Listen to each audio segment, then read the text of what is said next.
How do I phrase a significant price increase to my clients? I raise my prices every year, and even with that, I recognize I'm almost half of what the going rate in my city is. So how do I raise my prices tactfully without the fear of losing clients? Now, this is the most common problem for hairdressers, particularly independent hairdressers who don't have the support of a salon team. One of the best things about being an employee is you can blame the owner for everything that goes on in the salon. So what we see, thankfully we're seeing a change today, but what we used to see was chair renters would almost never increase their prices because they're so protective of that clientele, and because they're so responsible for 100% of that clientele. They're generally not getting walk-ins, that they can't afford to lose people. We already know we lose people all the time. It's very hard to replenish those lost clients. So we would see in the independent contractor chair renter kind of side of the industry, price increases weren't as common and mostly fear-based. So how do you do it? If you realize, okay, I've got to basically double my prices, but if I do that, I'm going to lose half of my clients. I'm going to tell you how to do it.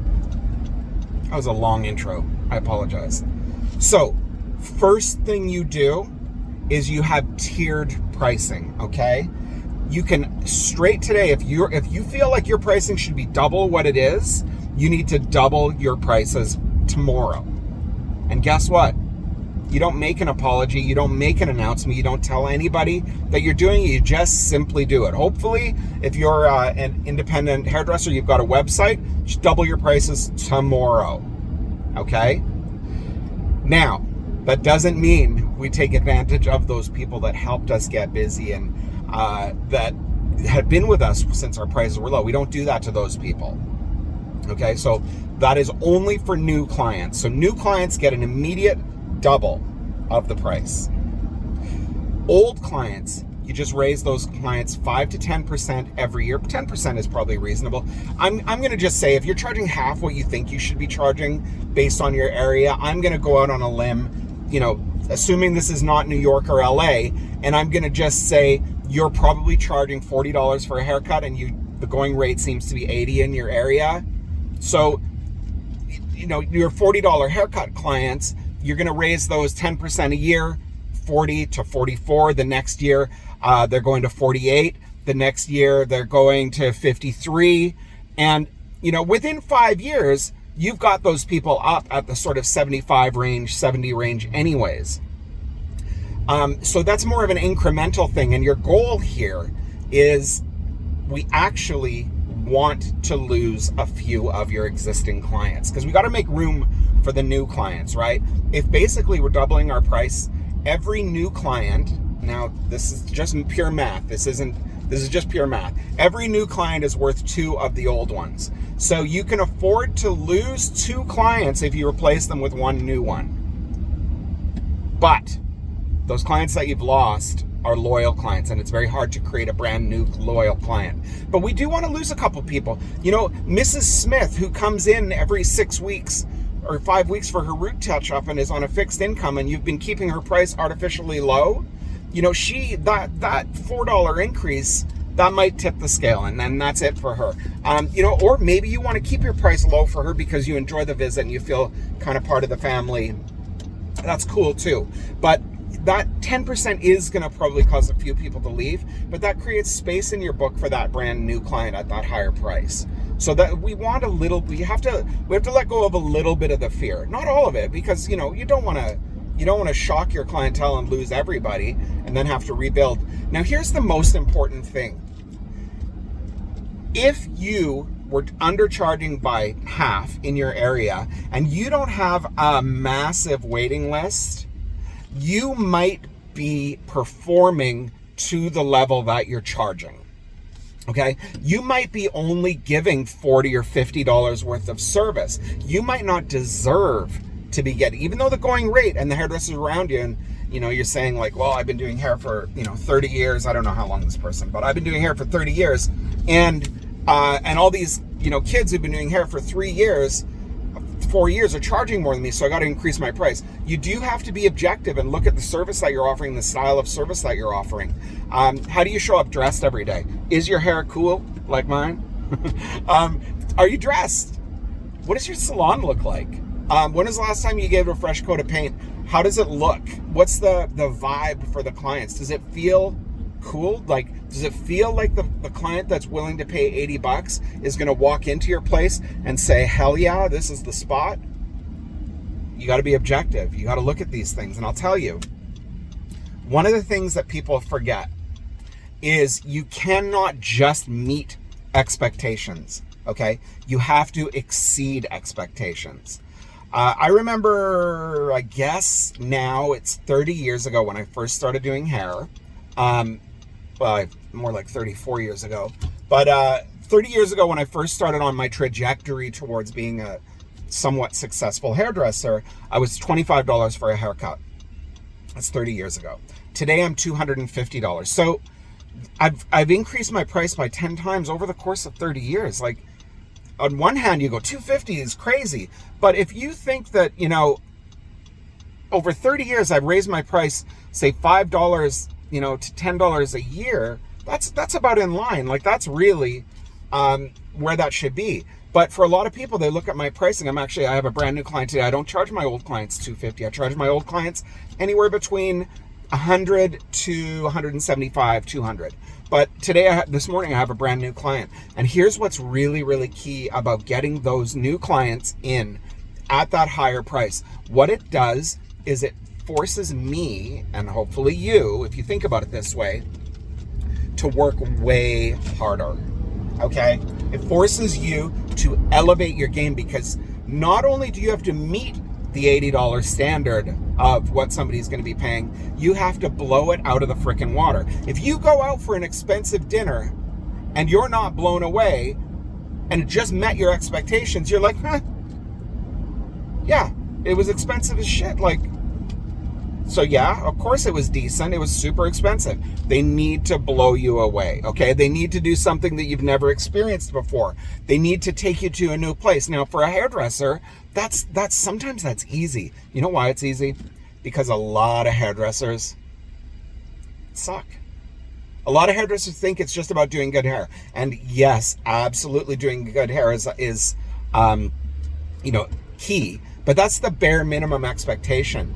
So what you need to do, I think I spat on myself. What you need to do is look at how you can elevate your offerings. Do you have a little Nespresso machine? Are you offering like awesome coffee? What's the music vibe like? Is it cool? The vibe of the room? Is the furniture run down? When you greet people, how do you greet them? How do you carry yourself? Are you professional? What's your consultation look like? How's your shampoo? How's your massage? Do you crush them at the bowl? Do you curl their frickin' toes? Do you give a styling lesson? Do you make sure that they look amazing and feel amazing when they leave, so that when they get that bill, they go, oh, this shit's expensive, but hot damn, it was good and it's worth it. You've got to see, they have to see that it's worth it, and worth it only happens when you exceed expectations. It does not happen when you meet expectations, okay? So you got to blow people away. You got to put on the show. I remember my wife and I were in New Orleans once at... we went to one of Emeril Lagasse's restaurants, and this is a long time ago when Emeril was a big deal, you know, bam, that guy. And we went to one of his restaurants, and we had never experienced, I believe what do they call it? They call it orchestral service or something like that, where basically everybody on staff delivers one plate. So there was a table of 8 or something like that next to us.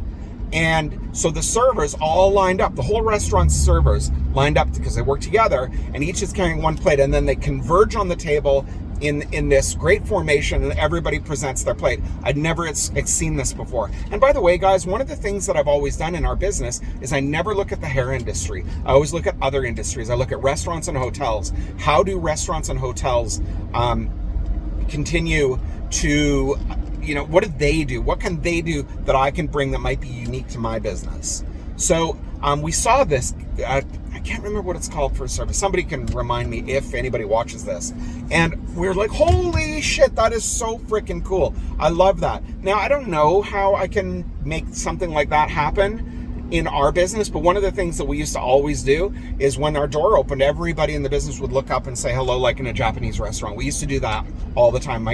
Our current layouts don't really lend it because our lobby is in a different area now. But we used to do that, and the clients would always be like, damn, just like when you walk into a Japanese restaurant.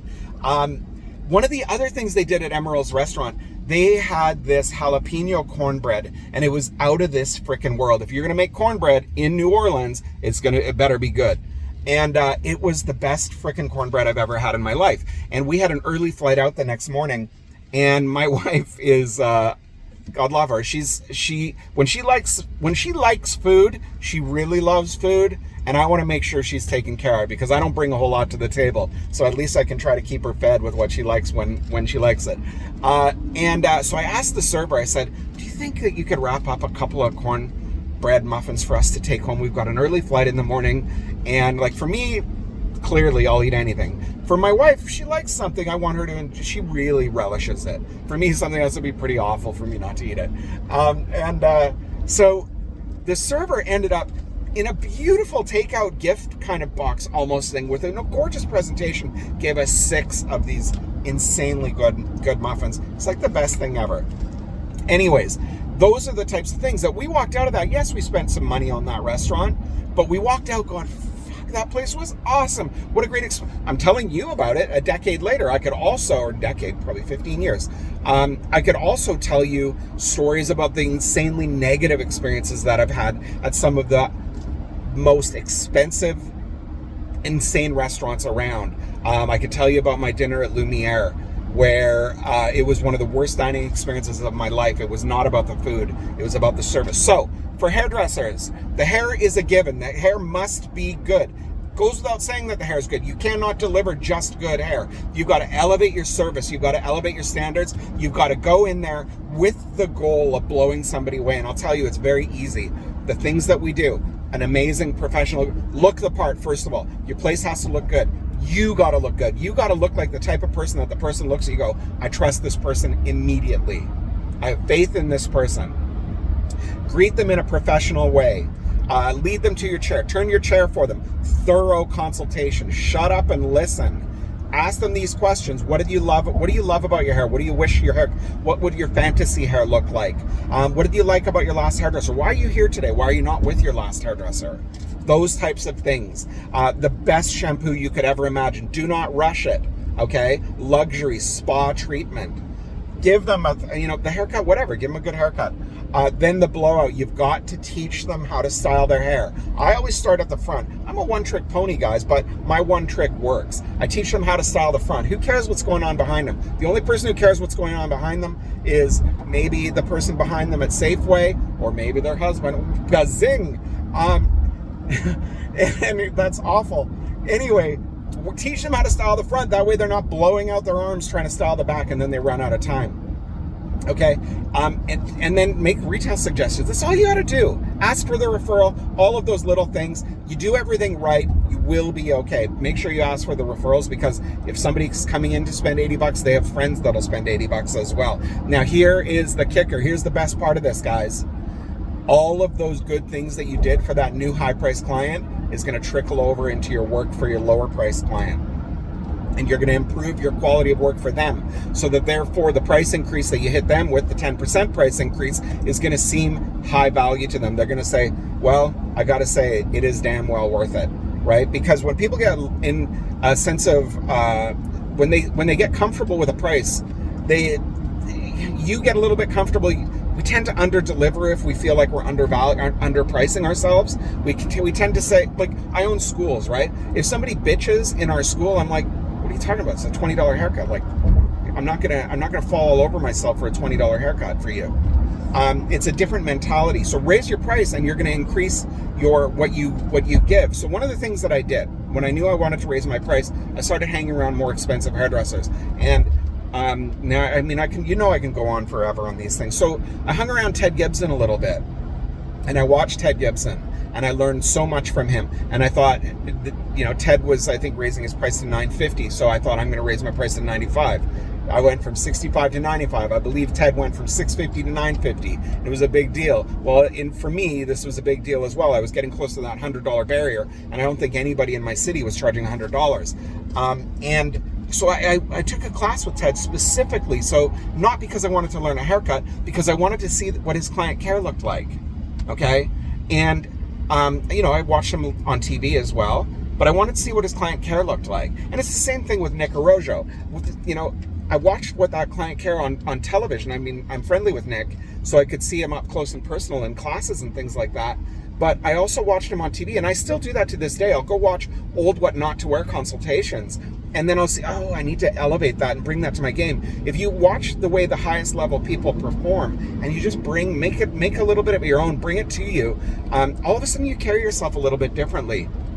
And that's kind of it, guys. That's really how you do it. And just don't be afraid to raise your prices. Don't be afraid to lose a few people, because it's going to make you work harder for the next new people. Okay?